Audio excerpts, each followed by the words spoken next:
everybody. Good afternoon. It's a pleasure to be here to talk a little bit about what's happening in DC. And it's especially a privilege to be joined on this panel with both Arshi and Maris. Great to see you guys. Great to see you. Maybe we can start off with some introductions. Maris, do you want to take it away? Absolutely. So my name is Maris Paden. I'm currently a government affairs consultant at Todd Strategy Group, which is a boutique healthcare consulting and lobbying firm in Washington, D.C.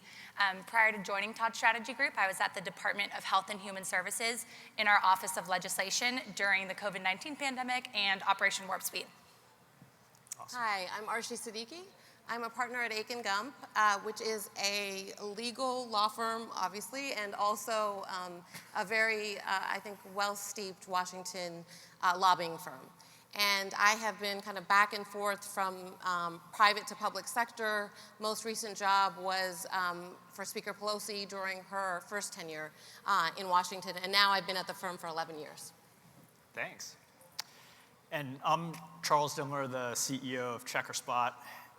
This conversation actually is kind of near and dear to my heart.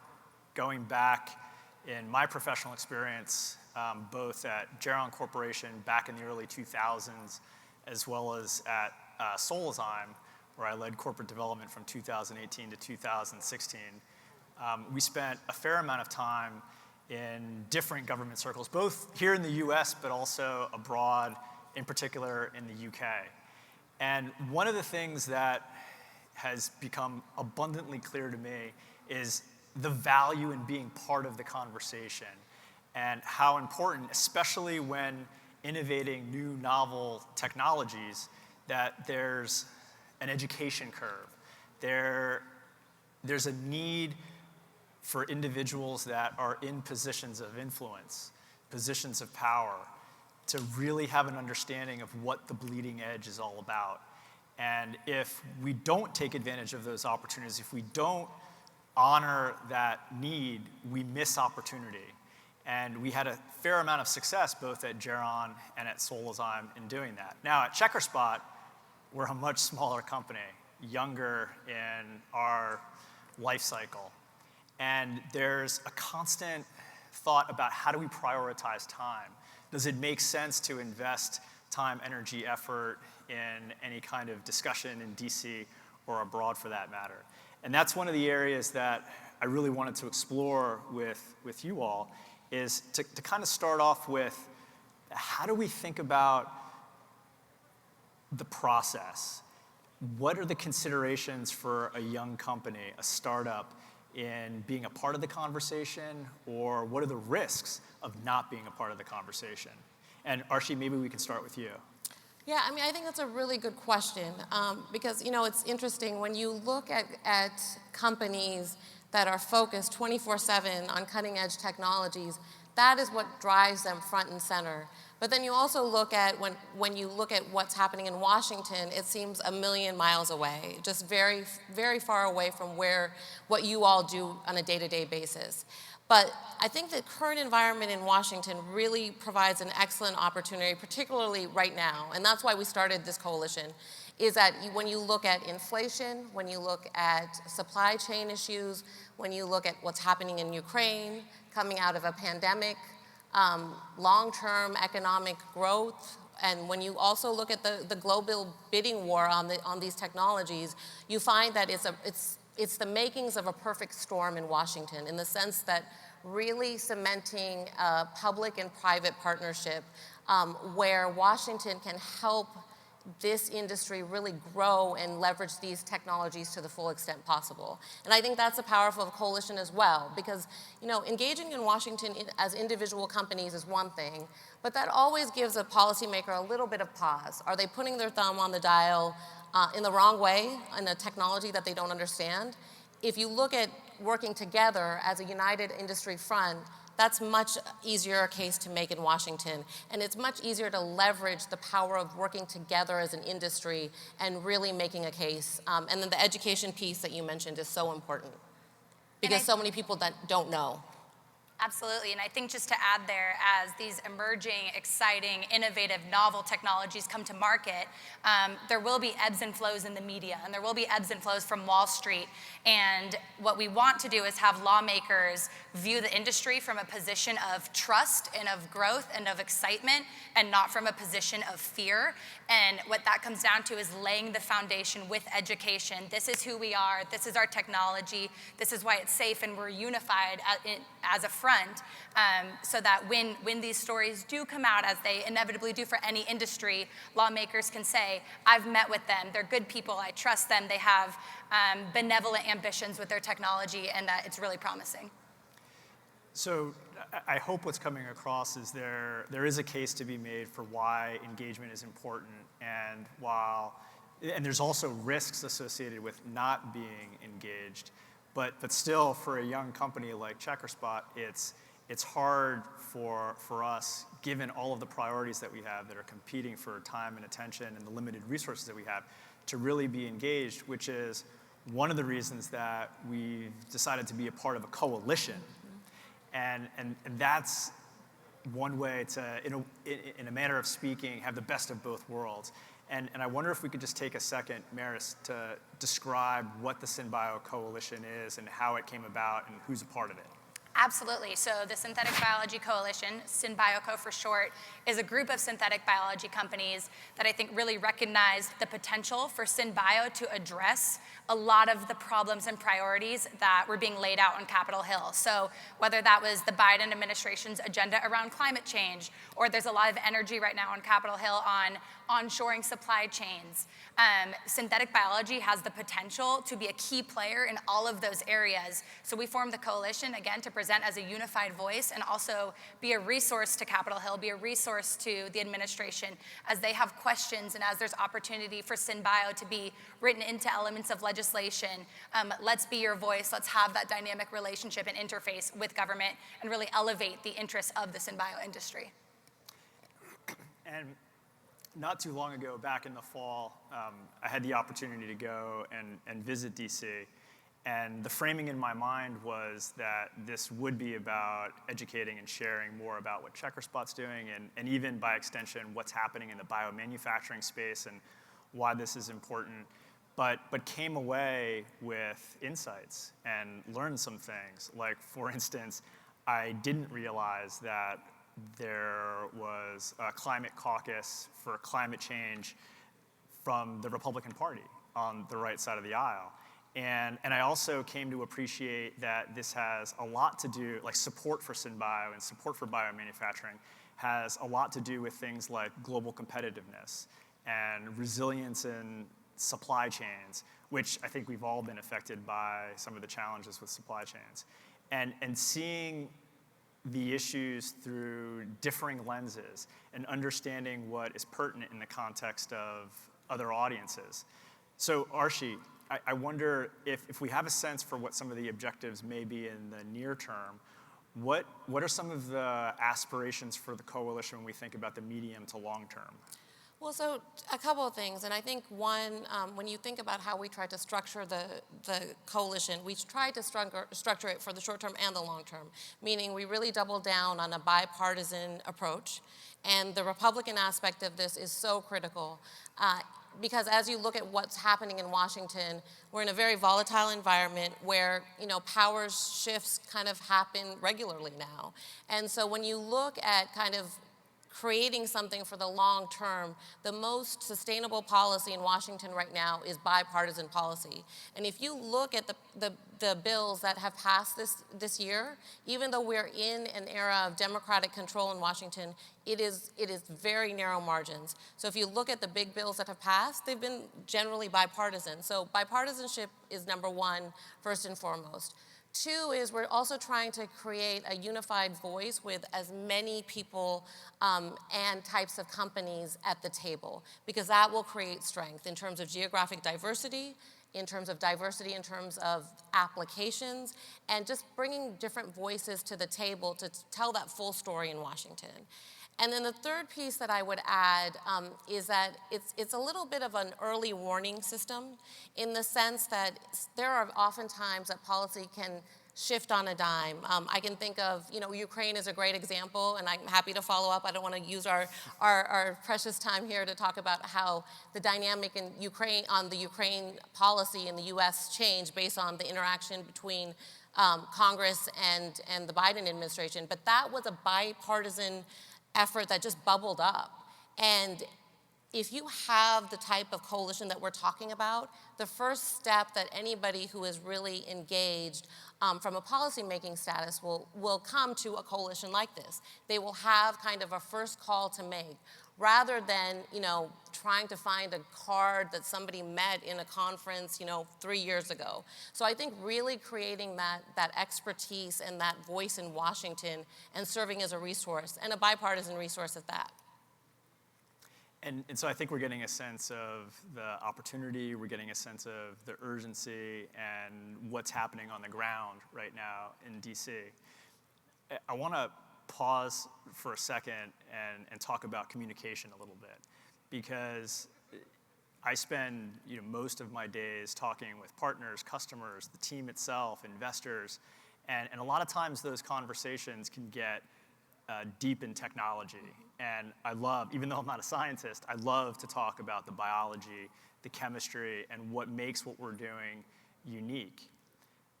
However, not everybody loves to talk about deep science the way that I might want to. And so when it comes to communication, I wonder if you guys can share your thoughts about the best way to communicate what we're doing and how we're doing it in a lexicon, in a manner that will resonate most deeply and will make it relevant and ultimately catalyze action support. I think the number one rule in Washington is know your audience. So it's not the same message for everybody. And very much, I think the other pieces, sometimes for better or worse, and I think this is hard to say for many of you who are so technical, is it's very similar to an onion and peeling an onion. So you start top line, and there's sometimes ADD, and you kind of keep on going every level depending on the interaction. So when you look at kind of engagement with policymakers, when you're dealing with members of Congress, sometimes the top line is the best way to go, and really making it about them and their districts and their constituents. What we have seen during COVID is I think members of Congress have really doubled down on this notion of delivering for their constituents. So I think that's number one. Number two is there are experts in Washington. This isn't happening all based on kind of, catchphrases. Certainly telling the story is a big part of gaining attention and creating a vision, but the substance does matter. And the other thing I would say is that Washington loves bright and shiny. And I think this industry is bright and shiny. Not only is it bright and shiny, but it really is apple pie, it's Chevy trucks, it's an innovator's dream. It's all of these things. And telling that story, I think, is so critical. I mean, I can't tell you, I work probably on at least 20 to 25 major clients, like household names. But when I think about this group of companies that we're working with, it's exciting. And when Maris talks about it, I get even more excited because she has so much more enthusiasm about it. But I think that's where we are in terms of the communications piece.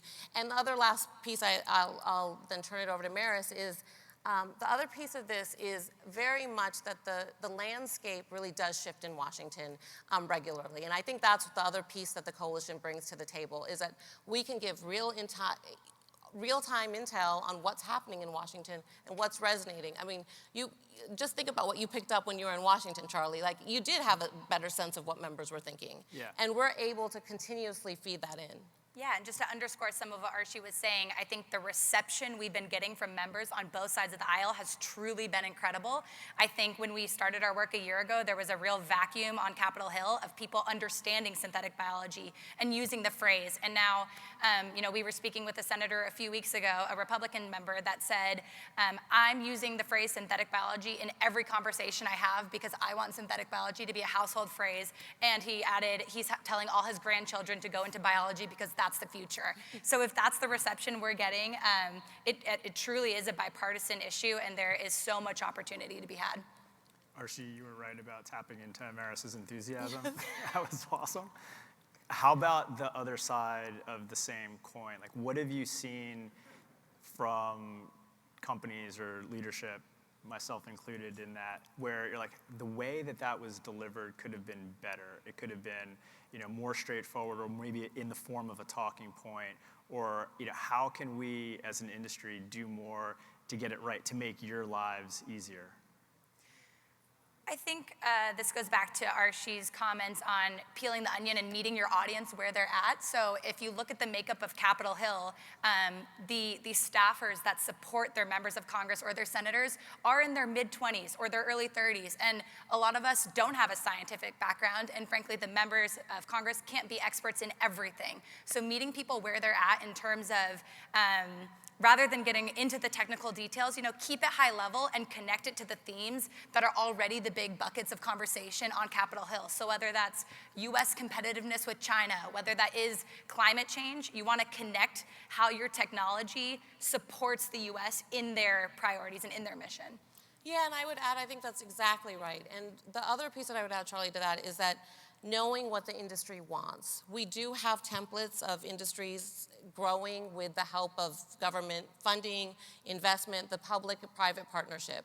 So I think the thing that makes it easiest for Maris and I in Washington is when we know what our companies specifically want and what will help them. And then, you always don't get what you want in Washington. It's usually kind of, 60 to 70% on a good day. But we can get as close to as possible. And if there is that kind of united front with an industry, it just makes it so much easier to make that case. And recognizing that DC can be a complicated place. Yes. And seeing the enthusiasm and the opportunities that exist, what do you think in the near term present the most significant challenges to moving forward advocacy and support for synthetic biology or biomanufacturing? I think, currently there's a package of legislation moving through the House and the Senate, and there are a lot of industry groups that are coming to DC with a loud voice and advocating for their own interests, and we need the SynBio industry to be at that table as well. You mentioned the value of being part of the conversation. If we're not there ringing the bell saying, we can do this, we can leverage these grants and these loans and really revolutionize manufacturing in the US or whatever it may be, then the attention is going to go elsewhere. Yeah, that's exactly right. And the fact of the matter is that Maris and I can be as enthusiastic as we can. We don't know it, live it, and breathe it. So we need companies in Washington telling that story, telling the job story, telling the environmental story, telling all of the facets of this, because without that local component and that expertise, we can't get the job done. And I think that's why we've been so excited about this project. And you mentioned earlier that there's a sense, a feeling of bipartisanship that has emerged as it pertains to synthetic biology. But there's also a competitiveness from other stakeholders. And that competitiveness can certainly come from other technologies that have nothing to do with biomanufacturing. Say a chip fabricator Absolutely. that wants to establish a facility someplace in the US and is looking for funding. But it can also come from those that maybe have incumbent technologies. The fossil fuel industry comes to mind, that have an vested interest in not seeing some technologies adopted. And I wonder if you have thoughts to share around that competitive dynamic and whether you see a path forward where it's less about a zero-sum game and a winner and a loser, but where there can be more collaboration as it relates to policy and some of the issues that are at the top of the list in terms of the national agenda? I think that's a great question. And I think the answer is nuanced in the sense that we're less than a year old. We have maybe 10 to 12 companies in the coalition. That type of collaboration, there's so many factors that are working to the benefit of the industry, no doubt. We've talked about a lot of them. But the fact of the matter is that vested interests spend a lot of time, they spend a lot of resources, and when you look at change in Washington, it often takes years and years and years, sometimes decades. I've worked on a number of major pieces of legislation, and when you look at the actual piece of legislation, you realize that many times this is 20 years in the making. So I think the key here is to demonstrate strength, and I think the best way to demonstrate strength is to have a wide range of companies involved, united, who meet this moment. And then you're on an even playing field with these vested interests in Washington. Maris, anything to add? Yeah, I think, you mentioned the Conservative Climate Caucus. These groups are willing to give us an audience, and if we can bring the right stakeholders to them that meet, I think, SynBio is the technology that they're looking for. So, some of these members on the right side of the aisle, they don't want the Green New Deal, but they do want to combat climate change. And if that's not going to happen through the incumbent interest, it can happen through us. This feels like a set of topics that I wish we had much more time to talk about. It feels like we only scratched the surface, but I want to thank you both for being a part of the panel, and even more significant, the advocacy and the work that you're doing in DC on behalf of synthetic biology and biomanufacturing more generally. And I would invite or encourage everybody, if you haven't had a chance to sit and meet with these folks, or if you have other questions, not to hesitate, but to actually do that. Thank you so much, and yeah, I look forward to continuing the conference. Appreciate you being a part of it. Thanks. Thank you. Thank you.